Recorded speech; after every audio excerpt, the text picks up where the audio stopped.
I am Shira. I am the Senior Director of Community Marketing at LucidLink. And if you haven't heard of LucidLink, we are a cloud storage collaboration platform that streams files on demand, enabling instant access and real-time collaboration. I do want to highlight some of the really cool new innovations that we launched at NAB. If you didn't know, we have the new web browsing capabilities. Our new iOS app is out, updates to the Android app, improved file space settings, and entirely new SSO implementation for enterprise, all backed by AWS S3 storage and now on the AWS Marketplace. So make sure to come check our booth out after this and get demos of all of those really great new innovations. But that's not why we're here. We're here today to dive into the different challenges different creative teams face when they're working on new projects. And so we have a really awesome panel here that I'm super grateful to be on the same stage with. And I'm going to let them do a quick intro of themselves, and then we're going to dive into the questions. Or first, we're going to see a really great, cool video. I'll let Andrew tell you a little bit more about that, and then we're going to dive into the questions. So, Kelsey, take it away. Yeah, I'm Kelsey Brannan. I'm the creator of the Premiere Gal YouTube channel, and basically it gives weekly tutorials, video editing tips, mainly in post-production. And yeah, we'll get more into what we do later on. Pass it on to Rickard. And I'm Rickard. Hello. Mic check. Hello. Oh, whoa. Yeah, my name is Rickard, and I am the video editor for Gal channel, and I'm also a creative producer, and yeah, help just trying to teach people out there more about Premiere.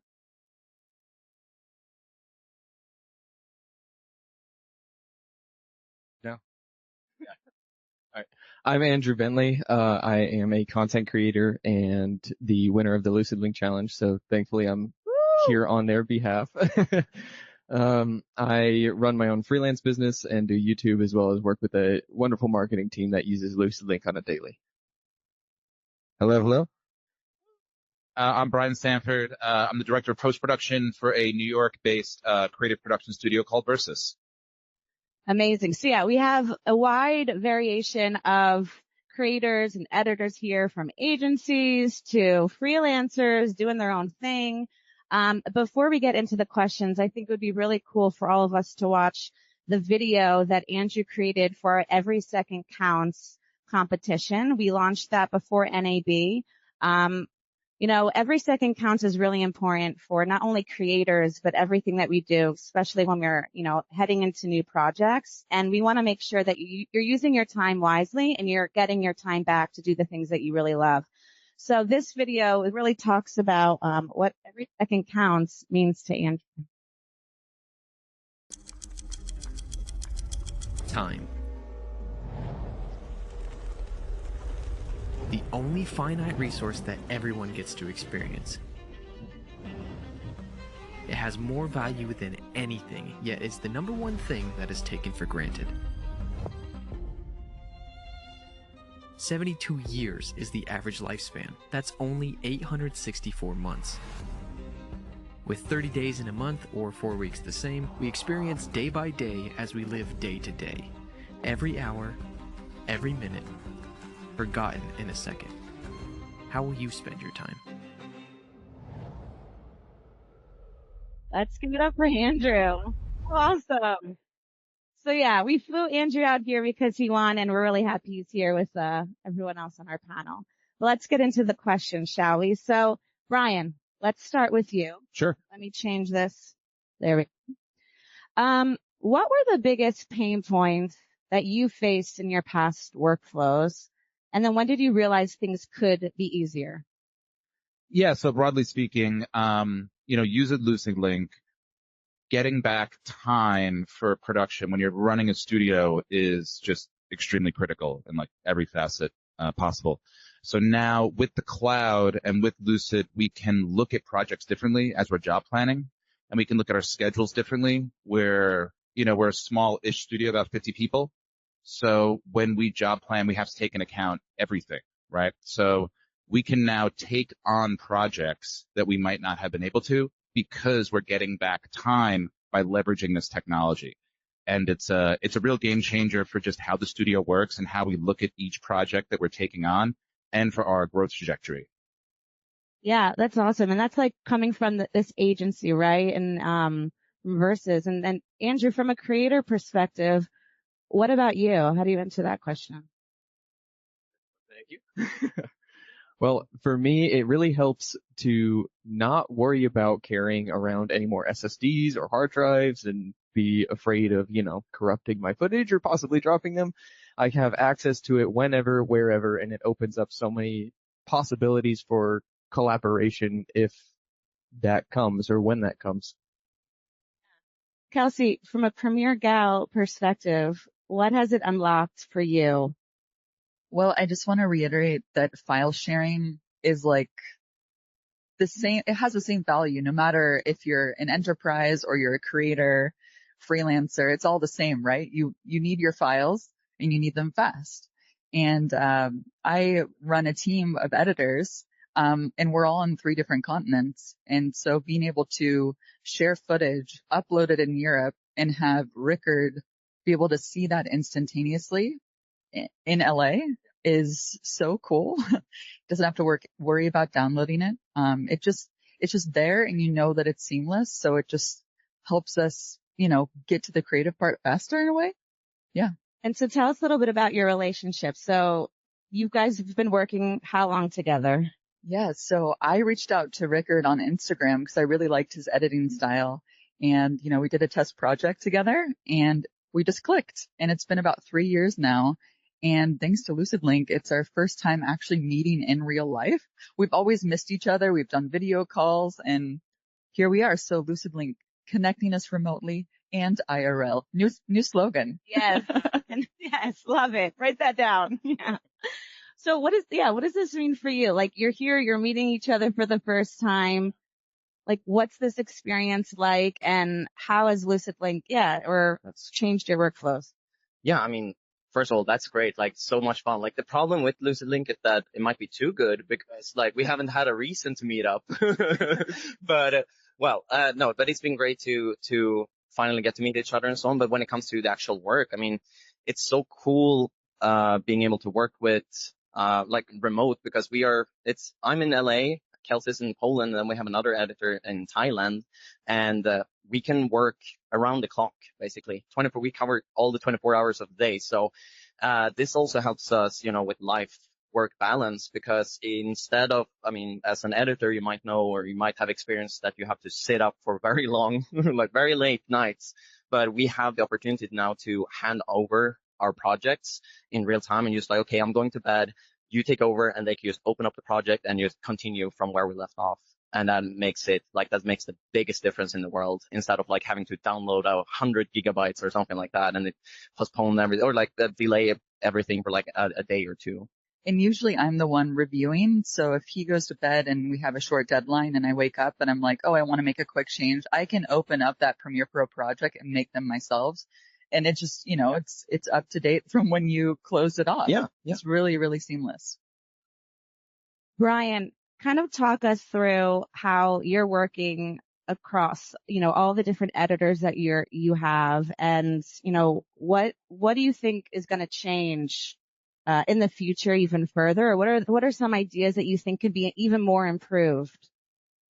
Well, I think what ultimately we're going to do is just to continue to lean into what this technology can do for us. So we're going to expand more into the rest of the world. We're going to continue to tap into global talent and tap into artists from anywhere in the world. We have a pretty big presence in Brazil. We have a pretty big presence in Los Angeles as a New York-based company. But at the same time, it's all about just getting the best people. So sometimes it's just someone in Brooklyn, right, who just works from home as well. For the future, that will then really supercharge our growth and allow us to just continue making better and better work by getting the best people, saving time, and just taking on bigger, more complicated, more ambitious projects because we know that we're going to have more focus and more time to work on them, deliver great work. Yeah, that's awesome. So, we kind of talked about a little bit of like what your future looks like and what this can unfold for you. What about some other areas, what is this stopping from holding creative teams back, or kind of how are we changing even further this remote collaboration? Any of you? I mean, I'll say that what it's also allowing us to do, let's like focusing on the word collaboration, is kind of getting back to apprenticeship, right? We're all remote, but when you have more time, you can collaborate more, and that means bringing back the essence of the assistant editor relationship, which was really important to how I learned the craft. And I think we lost that a little bit in the mess of the pandemic, to be quite honest. And now getting this kind of technology is allowing us to communicate with our junior editors, our assistant editors, and the peer review of the studio internally in just such a more dynamic way. Like you were saying, even just picking up Rickard's project, that's awesome, right? And like we need to be doing more of that, and this tool is critical. What else is holding you back? What do you think? Kelsey, what do you think? Yeah, I mean, sometimes it's just, the day-to-day, getting in your own way too, and like, overthinking things. I think all creatives go through this. And what I like about LucidLink is like I can, open up a project, maybe leave some comments. I can ask Rickard to take a look at, a project that I'm working on and just, give me some assurance that I'm heading in the right direction. It's just so great to work on a team where you can like get that feedback. And yeah, sometimes, the biggest challenge is just overcoming your own hurdles. But one thing that I'm really looking forward to in terms of improvement is the new mobile app. Because a lot of times at these events, I like record stuff on my phone and I want to be able to upload it to LucidLink. And the desktop workflow is great, but now with this, it's just going to be a game changer for us. Yeah, and also I think that kind of adding on to what you were saying is that stress is like we're all like in a very stressful like industry when it comes to deadlines and all of that, and like every second we can like save and so on is insanely valuable, because I think stress takes away or limits your creativity because you're not in the right mind state or state of mind. And I think that like with the help of just being able to get started and get your project up and running faster just means that you don't have to worry, and you don't have to, what if internet goes down, whatever. Like for me, for instance, like earlier, like if we had a project, I had to sync it up and then go to bed and hope for the best that it was just done when I woke up. And if it wasn't, then we had a big problem. So yeah, it just helps you, get into a better state of mind, I think. Yeah. And Andrew, for you, like your video was kind of, generational. So what do you think about giving you time back? What is the gift that is giving? But with tools like this, taking the initial time away of actually setting up projects and worrying about, hey, did I back up my footage, or, do I have access to it anywhere? Having your time actually come back to you is super rewarding. I love to spend as much time as I possibly can with my kid. So any time that I can be efficient within my work to then get some of that time back, it means the world to me. What are some other things that, you spend your time on outside of doing this? Is it just all this? No, actually my New Year's resolution this year was to make more time to play, because as adults, we kind of get a little bit too serious. So yeah, I've been like, playing pickleball and what else? Yoga, cooking, walking the dogs. It actually selling glass. Yeah, like, I don't know. I think it's just important to, integrate, make your work not your life. And it's nice to know that like in our industry, we can do that now because we have a little bit more time. We have a little bit more flexibility. And there was something else that I wanted to say, but maybe it'll come back to me when somebody else talks. Oh, yeah. I'll pass it on to Rickard now. Yeah.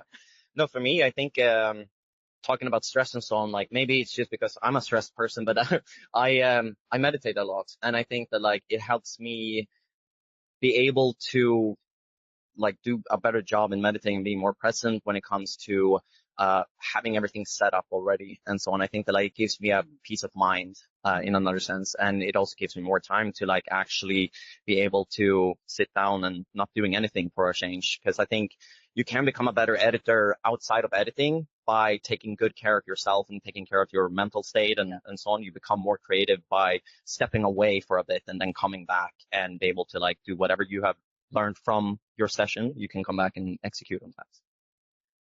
Brian? You know, a big part of running a studio is business development. And so we can move from creative, editing, have a break, do a little reach out, do a little biz dev, do some internal operational reviews for the studio, make sure things are going well. That was the kind of work that would be the after hours work. So you'd finish your edit day and then you'd have to kind of just scramble to sort of see what other pieces you have to pick up for the studio.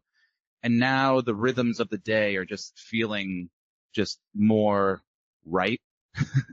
And we're able to use that time that we get back to get a lot done during the working day and not have to scramble as much after hours to put out fires. Plenty of fires to put out. Plenty of fires to put out. Don't worry. But hopefully we get them done before it gets a little too out of control. Just one thing I wanted to add. It's like when I was starting my own company, like the idea of creating like a remote server was like super overwhelming to me. I was like, how do I do that? I remember like, I think in like 2016, people were like, oh yeah, you can remote into our server, put in this IP address and password and all that. I was like, what the heck? Like, why can't it just be more simple? And so it's been so nice to just like see the technology evolve to where we are today, where it literally just mounts to my computer as like a remote drive, and I can just send an email invite to Rickard or anybody else. Even Brian and I collaborated on some projects, and I invited him to my LucidLink file space. He could upload his footage. I saw it almost instantly, although you sent me like a super large file. 100 gigabyte talking headshot. I was like, okay, like, let's do it. Gotta edit it out. You gotta make that edit magic. Super high quality. Brian delivers. Thank you. So I want to make sure we have time for there any questions in the audience, but let's do like a real quick round of what in like 15 seconds, what does every second count mean to you? Who wants to start? It means, use your time wisely, collaborate more, use the time, focus on collaboration. I think that's our big takeaway about the time that we're getting back. Yeah, I'd have to agree. Collaboration is everything. Even as a solo creator, I'm dying to do nothing more than collaborate. So even being here to meet lovely people and connect, it's everything. So the more time you put into others, the better it becomes. Yeah, and also just allowing yourself to become more innovative, even if it's like a solo creator or a like enterprise or whatever. Like it's gives you so much more time and space to become much more innovative, which is like this whole industry it's all about.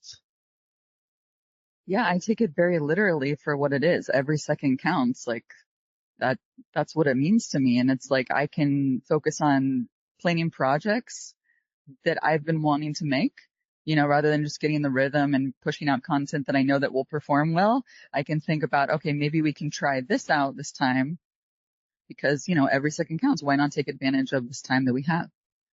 Yeah, time to create, right? That's what it's all about. Are there any questions in the audience? Don't be shy. Nothing?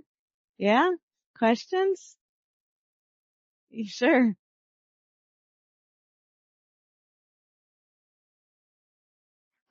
First, thanks for sharing your experience using LucidLink. I'm also a director. I'm looking for the solution for the workflow at this time. So I know that you've been using that. My question is actually what I'm looking for at this time is I think this is a very good foundation. I wonder what kind of other software are you using, with LucidLink at this time? For example, my problem right now is I had more than 10 years production experience. So there are more than 40 terabyte footage that I haven't really organized yet. So I'm thinking of, reuse those footage which means that I need to do some research. Like, what kind of other software are you using with LucidLink at this time? That would be very helpful to share. Like organizational software or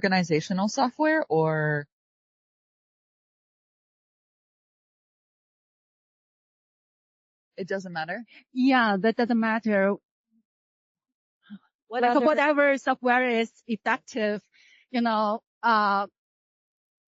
with the what other platforms do you use that make, fit in nicely with LucidLink? Like in our studio, like we have a really, really deep tool stack depending on projects. At Versus, it's editorial, so that's usually like an Adobe workflow, visual effects, so that could be anything from After Effects to Houdini, to literally like custom based IP that we own at Versus that we run all of LucidLink. So one thing that's important to kind of take away from that is just that it's a platform agnostic tool. Like you can do whatever you want with it, and it's not going to get in your way. It's not going to slow you down. It's going to allow you just to kind of supercharge your business. If you're looking specifically for a way to quickly kind of go through lots of footage, I would check out that media intelligence tool that Adobe released for Premiere. That's going to really kind of blow your mind. And that again is just something that you'll use it on the cloud. It'll work with Lucid. It's just a Premiere workflow, but that tool is definitely going to help you a lot with that. And to add to that too, in our file space, I have a folder called recurring assets. So assets that we use often. So like that includes a bunch of stock video, stock music, graphics, team photos, fonts, extensions, everything in there. So that way, whenever we use these assets often, we'll upload it there. So we don't have to like duplicate that media inside of every project. And everything stays online. So it's not a different software. It's just a structure that we've come up with. And the way that I structure our projects is I have like a editors folder, and there's a folder for Rickard, there's a folder for me, and one for Jiva in Thailand. And we put all of our current projects in there. So we have a project folder, a media folder just for that project, and an output folder. So like version 1, version 2, version 3. There's never a final anymore. We just put version 4 and so on. I feel like it's bad juju to say final on a project. But yeah, I'll pass it on to Rickard to explain how we deal with recurring assets inside of Premiere Pro, which is what we edit with. Yeah. So just like Ryan was talking about the media intelligence that just released in Premiere is a game changer, because what it does is that we all basing all of our assets from the same folder, like she was talking about the recurring assets, and then we can use media intelligence to literally look up anything we want. Like it could be something very specific, and if it's in there somewhere, like you said, you have 14 terabytes of stuff. If you know what you're looking for, like, oh, I remember there was a bicycle shot or whatever like that, you can search that and it will automatically find it for you, and it's incredible. And we actually have a workshop later on where we will go through and show that, so like come by and look at that if you want. Just on the other side in 30 minutes or 40 minutes, we're going to do a demo of it. Theater C, Theater Lab. And it uses like kind of AI intelligence to like recognize what is actually in the image. So you can be like, oh, I want a lens flare, somebody doing a kick flip on a skateboard, and it will set in and out points on that particular moment to help you create your selects faster in your timeline.